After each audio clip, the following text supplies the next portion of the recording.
Welcome to the EPEVER tutorial series. In this video, we'll show you how to connect our MPPT controller to a lithium battery using the BMS-Link module and how to set it up so they can communicate smoothly. For this demonstration, we're using the Extra series controller and an EPEVER lithium battery. Let's get started. Here's what you'll need: a controller, lithium battery, BMS-Link module, and RS485 cables. Note, the BMS-Link and RS485 cable are optional. Please prepare them in advance. First, connect the RS485 communication cable labeled BAT to the battery. Next, connect the other end to the BMS-Link module.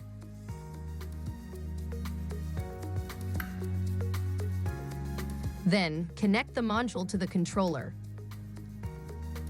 Once you've confirmed that the connections are correct, power on the system.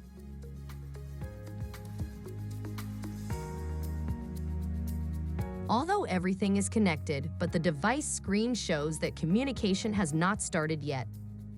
So we need to configure 5 key settings: enable COM port, primary mode, BMS protocol number, battery type, and battery capacity. Let's get started. Press PV+ and enter to browse PV parameters. Then long press the PV+ to enter the settings. Enable the COM port and switch the device to in and primary mode.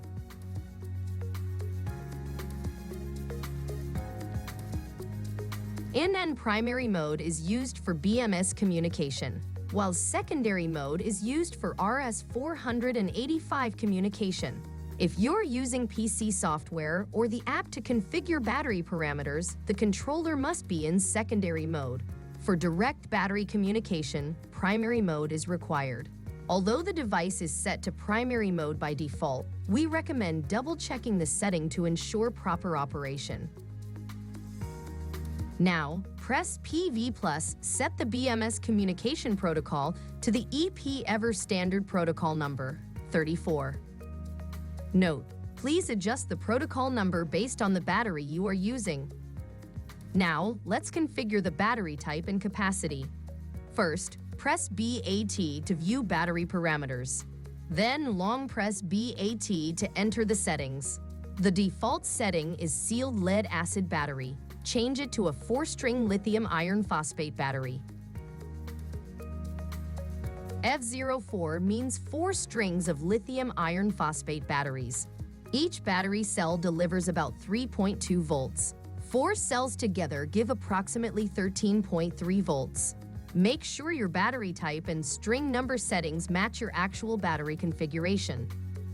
Then, update the battery capacity to the correct value for accurate performance.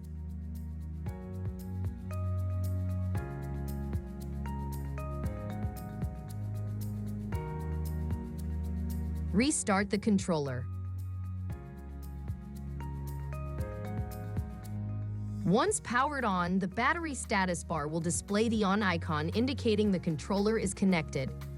Meanwhile, the BMS-Link module's indicator light will change from red to green and flash continuously, showing that the controller is connected to the battery and data is being transmitted.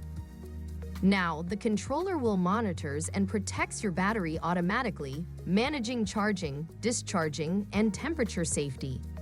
For long-term performance, we recommend checking your system regularly.